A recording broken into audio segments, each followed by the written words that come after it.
জানো, মাঝে মাঝে অকারণেই মনটা কেন জানি খুব ভার হয়ে থাকে। শরীরটাও একদম চলতে চায় না। মনে হয় সব ফেলে রেখে একটু আলসামি করি, শুধু শুয়ে বসে দিনটা কাটিয়ে দিই।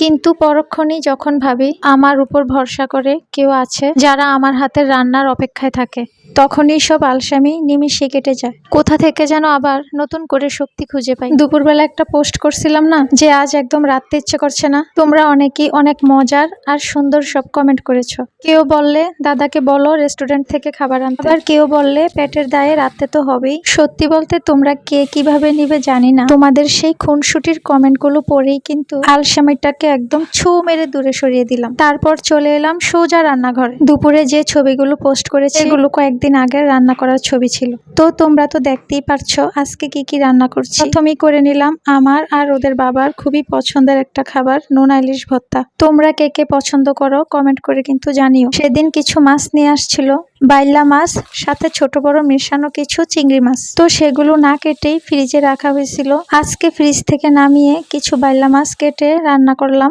আর বাকিগুলো আবার গুছিয়ে ফ্রিজে রেখে দিলাম। এই তো আমার আজকের রান্না কমপ্লিট। রান্নাগুলো কেমন হলো আর তোমাদের কোনটা বেশি পছন্দের কমেন্ট করে কিন্তু জানিও। রান্না বান্না তো শেষ, এবার হলো খাওয়ার পালা। আলসামি করে যদি না রাখতাম তাহলে এই মজার খাবারটা তো আজ খেতেই পারতাম না, বলো। উফ, ভর্তাটা যা দারুণ হয়েছে না, কি বলবো।